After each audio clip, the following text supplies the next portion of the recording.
Welcome to Faithful Film Fanatic, where today we are going to review the film Lethal Weapon.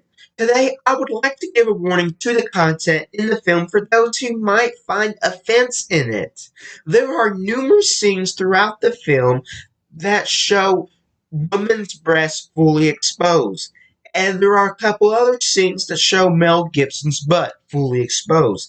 If you do not like nudity or like that, then you might not want to watch this movie.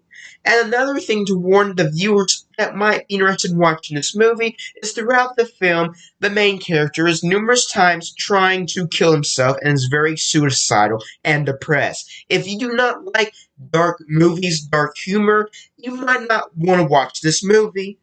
It might not be enjoyable to you. But nonetheless, this film is most definitely a classic. But then there were problems with the story. The direction of the film was a little disappointing and misguiding. The characters of the film and their character development, mostly Martin Riggs, who was portrayed by Mel Gibson. The few fight sequences that there were okay. The acting was really good, mostly focused on Mel Gibson. There were some memorable dialogue, and finally, the film's crazy energy makes it worth watching. The story is very simple. Without giving anything away to the story, it's basically just about two police officers who are complete opposites in every way imaginable. But they have to work together to solve a murder case. I know what you're thinking. You're probably thinking the same thing I was thinking the first time I watched this movie. Sounds kind of lame, right? But it's not like that. It just sounds like another cop comedy. Sounds like you've already seen this. Sounds like you've already seen the story. But the film knows that. The film recognizes that. The reason why this story works is because it's not focused on the story. It's focused on the characters of the story. And that's what makes it worth watching. The characters in this movie are written so well. And because of the way the characters are written and the way they are portrayed, that just makes the movie feel new, makes it feel original, makes it feel like you haven't seen this before. The director of this film, Richard Donner, man, does he give a very lazy, stereotypical direction of this movie. He practically tells you everything that's going to happen before it happens. And thankfully, unlike other movies I've seen in the past, he doesn't have Mel Gibson telling, hey, this is going to happen in 5 minutes. No. But through the actions of the characters in the film, it does become clear and obvious what is going to happen. And he stays very stereotypical through this film. And he does a lot of things that a lot of cop comedy films did in the 80s. And if you've seen other cop comedy films in the 80s, you're pretty much going to know everything that's going to happen in this film before it happens.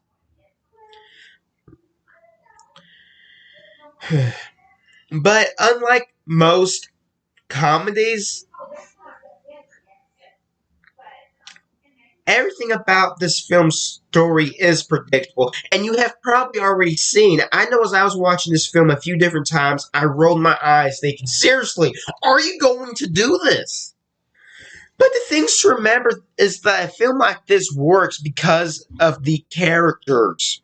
The characters are very entertaining, interesting, riveting, relatable. And to me, I fell in love with Martin Riggs, Mel Gibson's character, immediately. I felt his pain. I felt what he was going through.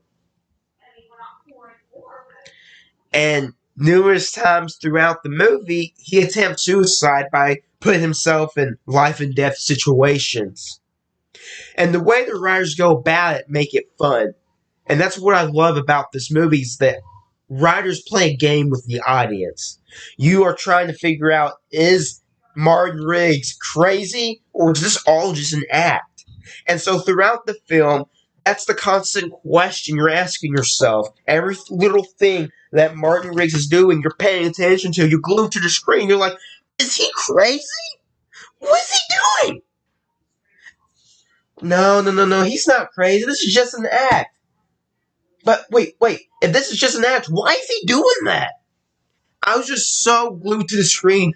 I've not seen very many movies where the writers are able to play a game with the audience through the story, and I love that aspect of this film. And because of that, this film definitely stands out and it's definitely unique.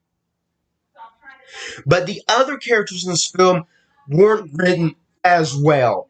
Roger Mortog, portrayed by Danny Glover, his performance is good, and his character, they do give you a little backstory, not as much as Mel Gibson's character, and you know he's a family man, but his character throughout the whole film basically just tells you, the audience, you, what to think, how to feel. That's what I felt like, and I did not like that for that reason. I didn't like being told, hey, you need to feel this way, hey, you need to feel that way. And so that kind of got annoying after a little while. The bad guys in this movie were written very bad. They could have been better, a lot better. Gary Busey, the actor who portrayed Joshua, I was very displeased with the way they introduced him as a bad guy. They did not really do a good job explaining to you, hey, this is his backstory. Hey, this is why he's doing what he's doing. It felt like they were telling me, hey, he's doing that right there, and he's doing that right there. We're not going to tell you, the audience, why he's doing that. You just have to take it as it is and enjoy it. And I did not like that. He,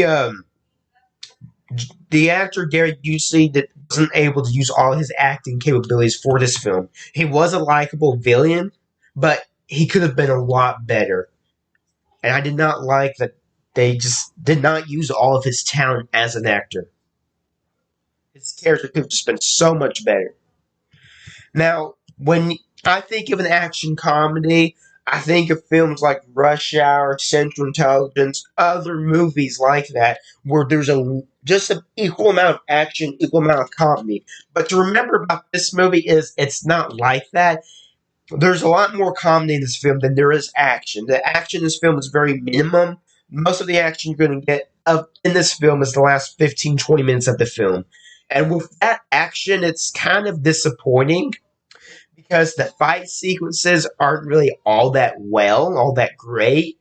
And the final fight sequence is probably the best, but you can't see it because of the way it's recorded with the camera and the lighting.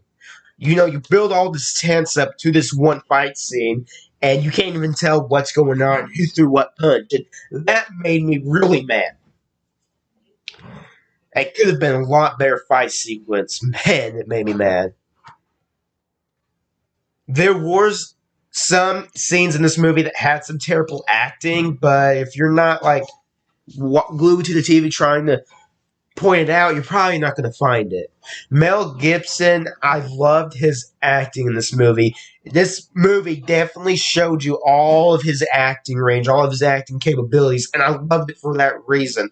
Because of how crazy his character was, that was the reason why I enjoyed the movie the way I did. It was just fun to watch. The dialogue in this film was written very well. It was memorable at times, but not all the time. But it was written well enough, whereas the characters are talking back to each other. You're not like looking at your phone, texting, looking on Facebook. You're actually glued to what they're talking about. You're interested. You're invested. And I loved that. This film is definitely has its flaws, but nonetheless, it is a fun film to watch. You could feel all of the actors' chemistry and energy that went behind making this film, and for that, it gave it a whole new appreciation of this film. Definitely a rewatchable film. I would definitely urge you to check this film out if you have not already watched it. Please check out my next upload as I review Lethal Weapon 2. In the comments below, tell me, have you seen this film? If you have seen this film in the theater, what was it like when you saw this film in the theaters? What are your thoughts of this film? What are your thoughts of my review? And as always, if there is anything you would like me to review, please message me at terryroy on either TikTok or Facebook, Faithful Film Fanatic on Twitter, or RedHunter_16 on Instagram. God bless you all. I hope you all have a blessed night, and good night, everybody.